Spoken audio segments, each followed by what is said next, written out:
कभी सोचा है दुनिया के कुछ सीक्रेट्स ऐसे भी होते हैं जो इंटेंशनली छुपाए गए हैं, not because they were fake but because they were too dangerous to handle. Martial arts के अंदर ऐसी टेक्निक्स भी थी जो इतनी ब्रूटल थी कि मास्टर्स ने डिसाइड किया ये दुनिया के लिए सेफ नहीं है। आज हम उन्हीं फॉरबिडन मूव्स की बात करेंगे, वो डेडली टेक्निक्स जिन्हें हिस्ट्री से ऑलमोस्ट मिटा दिया गया। सोच के देखो, मूव्स जो इंसान के बॉडी को एक वेपन बना देते थे। ये सिर्फ फाइट नहीं थी, ये सर्वाइवल था। डिमार्क द डेथ टच, सुना है कभी? एक टच जो दिल की धड़कन रोक दे। Sounds like fiction, right? But truth ये है, ये कोई मैजिक नहीं था, ये प्रिसीजन थी। ह्यूमन बॉडी के ऐसे प्रेशर पॉइंट्स जिन पर अगर सही स्ट्राइक लगे तो सिस्टम लिटरली कोलैप्स कर जाए। टेम्पल, कैरोटिड आर्टरी, ये वो जगहें हैं जहां बॉडी की लाइफ एनर्जी सबसे फ्रैजाइल होती है। It's scary but fascinating how deep martial arts actually went into understanding the human body. Knowledge इतनी पावरफुल थी कि मिसयूज का डर रियल था। But the list doesn't stop there. Nerve strikes Okinawan karate में ये मूव्स इतने एक्यूरेट थे कि एक शार्प हिट से ओपोनेंट का आर्म या लेग प्रैक्टिकली यूजलेस हो जाता था। एक रॉन्ग मूव और पूरा गेम खत्म।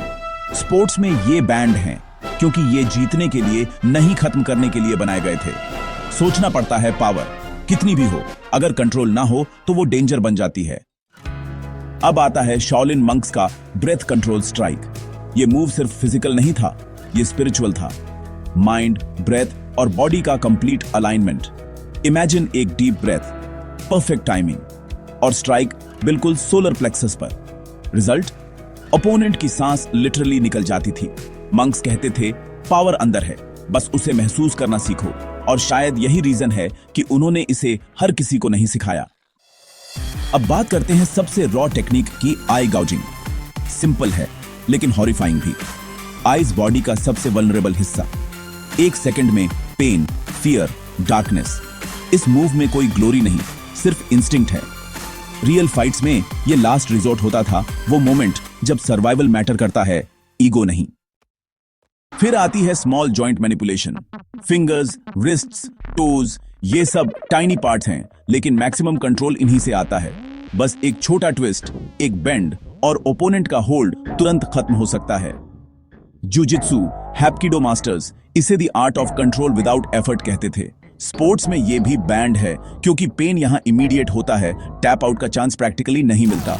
Sometimes the smallest moves cause the biggest impact. Kani basami, the flying scissors take down. नाम सुनते ही लगता है जैसे कोई एक्शन मूवी का स्टंट है, पर रियलिटी सच में कहीं ज्यादा डेंजरस है। अटैकर लिटरली हवा में जंप करता है, ओपोनेंट के लेग्स को लॉक करता है और एक ट्विस्ट में नीज, लिगामेंट्स, सैब टियर हो सकते हैं।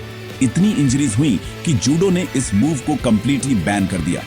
बट सोचो, टेक्निक इतनी प्रिसाइज और डिस्ट्रक्टिव, यही बैलेंस मार्शल आर्ट्स की रियल फिलॉसफी सिखाती है। Power comes with responsibility. अब चलते हैं फिलीपींस डुअल ब्लेड फाइटिंग की तरफ। 2 blades, 2 hands, full chaos. Seriously, ये कोई रैंडम स्लैशिंग नहीं थी, ये रिदम थी। फुटवर्क, टाइमिंग और कंट्रोल। वॉरियर्स लिटरली एक मूविंग स्टॉर्म बन जाते थे। स्पेनिश कॉलोनाइजर्स ने ब्लेड्स बैन कर दी, लेकिन आर्ट को दबा नहीं पाए, क्योंकि जब आर्ट इंटेंशन से जुड़ती है, वो जनरेशन दर जनरेशन सर्वाइव करती है। और फिर एक फॉरगॉटन मूव, सुमासा की गेरी, द टो किक। हाँ, टो से स्ट्राइक करना साउंड्स फनी, पर ये इतनी डेंजरस टेक्निक थी कि सालों की कंडीशनिंग के बिना इम्पॉसिबल थी। अगर सही जगह लगे, ओपोनेंट डाउन। अगर मिस किया, अटैकर खुद injured. Risk high, reward higher. It's poetic how power हमेशा प्राइस मांगती है। एनिमल इंस्पायर्ड आर्ट्स जैसे बोकाटोर या कापू कुयालुआ, यहां मूव्स जानवरों से सीखे गए थे। ईगल की स्पीड, क्रोकोडाइल की ग्रिप, लायन की रेज। हर मूवमेंट में रॉ नेचर था। ये वो टाइम था जब फाइट सिर्फ जीतने की नहीं, सर्वाइव करने की थी। और शायद इसलिए रूलर्स ने इन्हें सप्रेस किया, क्योंकि ये आर्ट नहीं, इंस्टिंक्ट बन चुकी थी। और आखिर में द पाइल ड्राइवर, ओपोनेंट को उठाकर उल्टा करना और सिर के बल जमीन पर ड्राइव कर देना। सिंपल मूव लेकिन डेवस्टेटिंग। एक स्मॉल मिसस्टेप और नेक फ्रैक्चर या पैरालिसिस। 1997 में स्टोन कोल्ड स्टीव ऑस्टिन का इंजरी प्रूफ है कि एक मूव जिंदगी बदल सकता है। इसलिए आज भी ये बैंड है फॉरबिडन, बट अनफॉरगेटेबल। ये सारी टेक्निक्स हमें एक ही बात सिखाती हैं, नॉलेज खुद खतरनाक नहीं होती, इंटेंशन उसे खतरनाक बनाता है। पावर हमेशा दो चीजों से बनती है, विजडम और कंट्रोल। और जब इंसान ये बैलेंस खो देता है तो नॉलेज डिस्ट्रक्शन में बदल जाती है।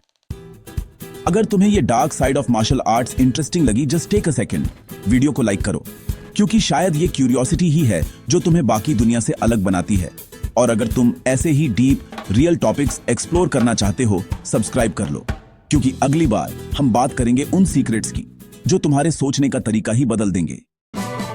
Till then stay aware, stay grounded, और याद रखो, हर फॉरबिडन चीज के पीछे कोई ना कोई रीजन होता है।